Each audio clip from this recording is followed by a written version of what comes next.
When you work with large tables, large lists in Excel, you may find that one of the best sets of functions that you can use is your database functions. Now, it takes some looking to even find those database functions, but they let you essentially use a criteria range, which we've looked at earlier. But you can use that criteria range to essentially filter in place. And you can get all sorts of great answers very easily by simply using Dsum, Daverage, Dcount, and on and on. So today we're going to look at database functions. Hi, I'm Terry, one of the Consumer Technology Specialists for Mid-Continent Public Library, and let's look at Excel and database functions. Looking at our example today, we can see that this is some sort of ordering scheme. And in fact, we have different companies that we order from, and they've just been abbreviated as JP and CG and some other initials in there. And then what we're doing is we're looking at a cost for each piece of sheet music that we need to order for the group. And in fact, we're going to, as we look at C4, we can see that we're going to order 12 copies of whatever this is that we're looking at. And of course, we have a budget, so we're trying to stay within the budget that we have. And so it gets a little complicated here, but to help us figure out what we can spend and what we can order and all that kind of thing, what we can do is create an advanced filter. And we have certainly created those in the past, but for example, let's say that I decide that I want to order from this JP company and no others. But I've got this huge list. So how do I find JP without kind of going through each record individually? Well, what I can do is I can copy company and then right below it, put in my criteria, JP. And then if I were to create an advanced filter, what I would do is go to Data, and then in the Sort and Filter group, kind of over at the right, I would go to Advanced. And it says, now, do you want to filter this list in place? Well, yes, because that's going to be very similar to our database functions. And then what is our list range? Well, our list range is actually A3 through C18. So it's the entire list here. And then what is the criteria range? Well, that is G1 and G2. So what we're saying is we want to find the company JP. And then we'll click OK. And now, that easily, we have found the company JP. And we can see the cost of the individual pieces of music and even some totals here. So the database function is simply going to expand the idea of advanced filters. We're going to use a criteria range, but then we're going to add in some math on top of just finding things. So let me undo. And we can even start with that company JP. So let's say that, yes, we definitely want to look at this company, JP, but we also want to find the totals involved. So I would type total, and I need to have some sort of a criteria set up. So for example, maybe the total shouldn't be more than $65. So I can put less than 65 and press enter. And so now that I have my criteria, I can create a database function that will let me find the records that have the company JP and the individual sort of subtotals really that are less than 65, but I can come up with a total for all of those pieces of music. Now that is really amazing, isn't it? So how do I do that? Well, First of all, I'm just going to go back to the Home tab so we can kind of see where we are. And then to add in a function, we need to go to the Formulas tab here above the ribbon, which is about the fourth choice there. And oddly enough, while there are all sorts of categories for these formulas, for example, we have a recently used, financial, logical, text, etc. What it doesn't allow us to find is database. So I'm going to go to the far left here where I have my Insert Function button, the FX button. And that is how I'm going to find my database functions. So I'll click on it. And it says, well, I can search for a function, so I can type in a brief description, or look at this, I can select a category. Well, when I click the drop down and compare it, this is just what's so interesting, is that when I look at financial, yep, it is there. When I look at date and time, that is a button as well. Math and trig, that is one. Statistical is actually under more functions. Lookup and reference, yep, it's there. Database, it's not there, but I can click on database and now I get a list of all of the different database functions by using this insert function wizard. And if I want a sum, well, that would be a Dsum. So we'll come down to Dsum. And it says that it adds the numbers in a field that match the conditions I specify. So I'll click OK. Now, what is the database? Well, the database is A3 through C18. What is the field? Now, the field is either the label of the column, and we put double quotation marks around it, or a number that represents the column's position in the list.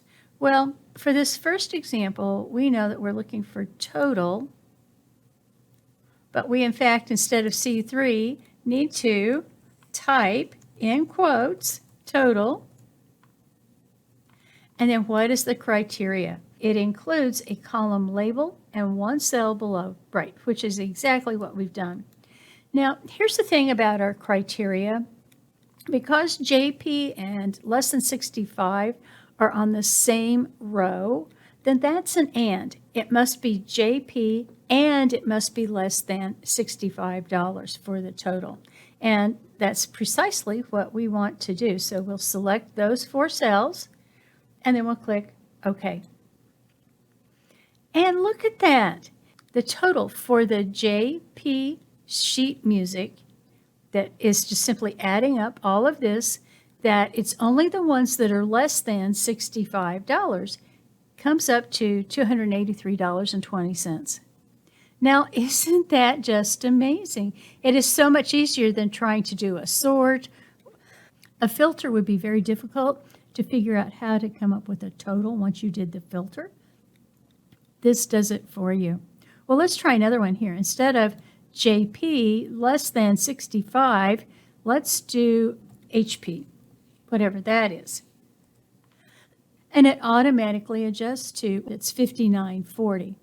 And let me make that look more like dollars and cents by adding in another decimal place. Well, what about, oh, this is kind of fun. Let's do CG.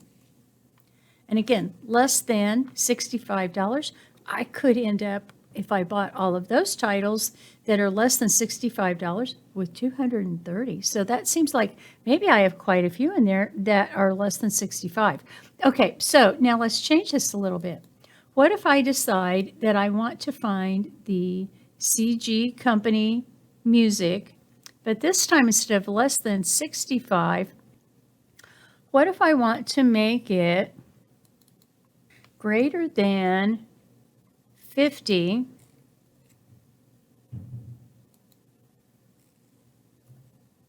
and now I need to type total again, and less than 59. Now, in this case, I'll need to do some changing here because my criteria range has changed from G1 to H2 to I2. And, wow, just that easy. The company CG, the total is between $50 and $59, but the total of those possibilities of those titles is $108. So probably at least 2 titles will come up to $100. That's just amazing how easy that is. Well, let me take off this one then. And let's change our cost each then to something. So our cost each,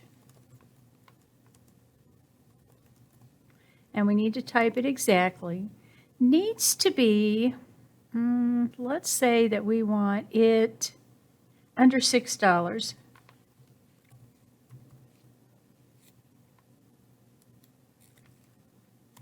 And right now I have that total. But let's say that I want a different company. Instead of CG, let's make it just G.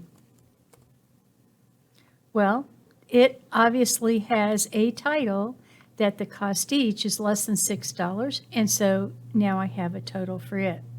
Well, we already have looked at sum. Now let's look at our database function for figuring out the average cost.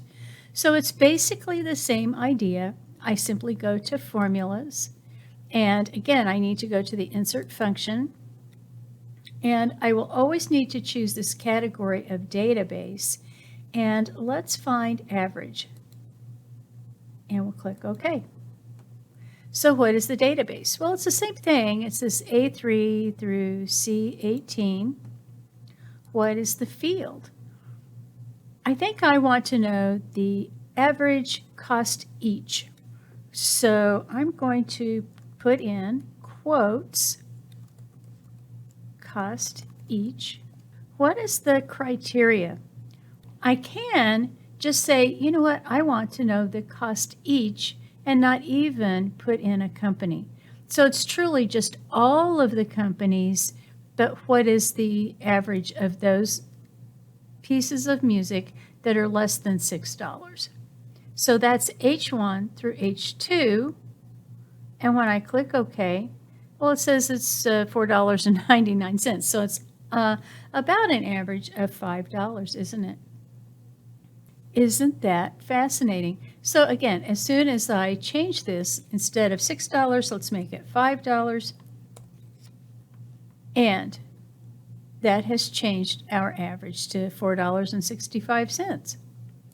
Now, because, and this is where we have to be a little careful, because I changed what was in H, it also then changed the answer here in F4.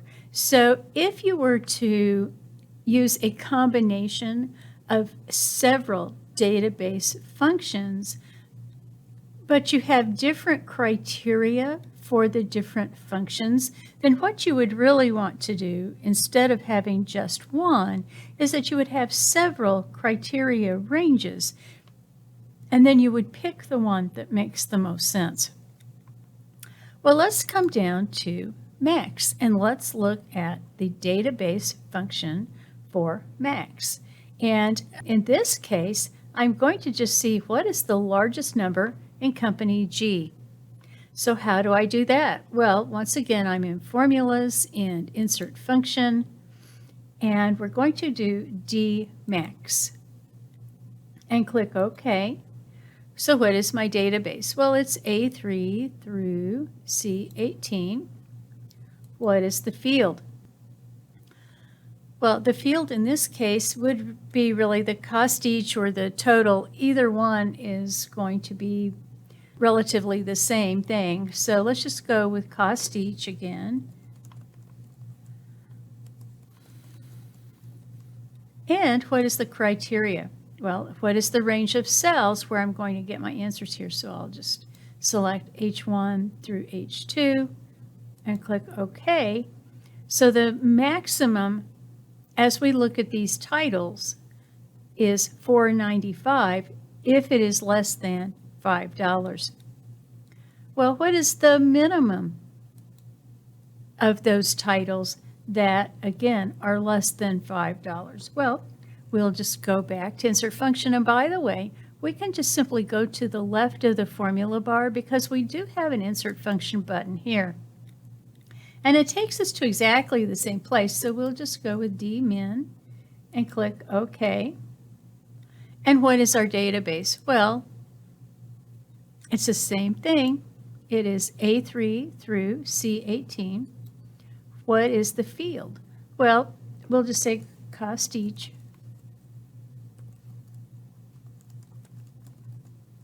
And what is the criteria range? Well, let's see. We want to find the minimum charge for a piece of sheet music that is, well, we're already kind of hedging our bets and saying under $5. And we'll click OK. And so the least amount that I'm going to pay is $3.95. And keep in mind that while we're just simply saying, well, here are some totals, and I'm using basically the whole column to get the answers, I can change that. So for example, here in count, I can count the company, or I can count the company that has a certain total. So I can get very complex in my logic. But for count, let's do a database count. And again, I'm just going to go to insert function and do a count.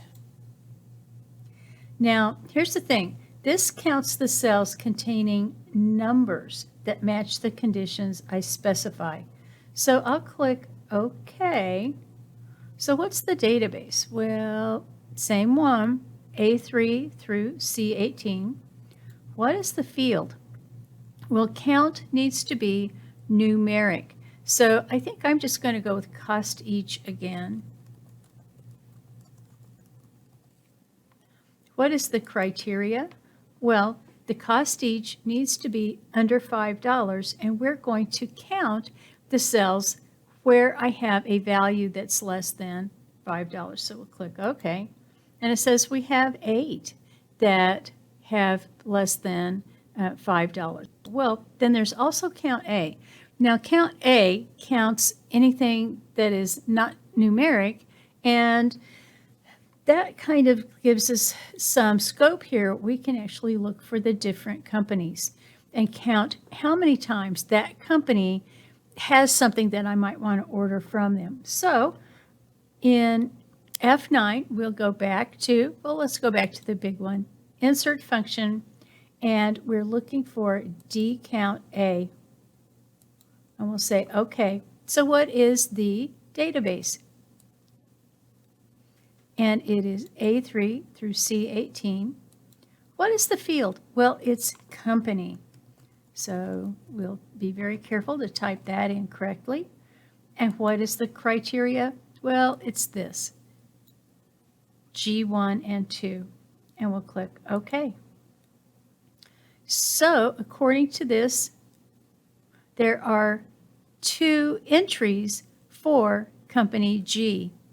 Now, I suppose I could sort or I could filter and get that same answer, but if I have a huge, big list, this is sometimes the easier way to do that. Well, let's say I want to then find what is JP? How many choices do I have there?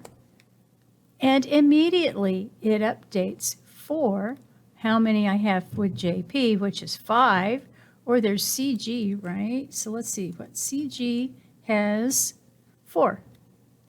And I can go through, oh, there's AJ. Is that right? AJ. And there are 2 AJs. So it becomes a very easy way to look for certain things within a big, huge list. And again, this is a small list, but imagine if you had 1,000 or 5,000 or 10,000 records. And you just want a number, and you don't want to have to scroll through and manually count. And sometimes with filtering, counts are a little hard to do. You don't really want to sort. This can really be a fantastic answer for you as you work with a large list, or in this case, let's face it, database. So that is our database functions of a Dsum, Daverage, Dmax, Dmin, Dcount, and Dcounta. Now, we didn't look at all of the functions, but these are probably the ones that you're most likely to use, and then I'm going to encourage you to look at the others as you need to use them.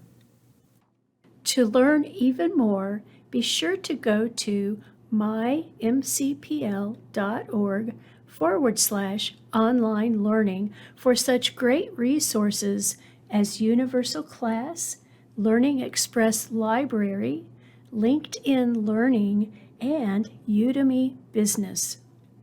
We also premiere videos every Wednesday and Friday at 1 o'clock.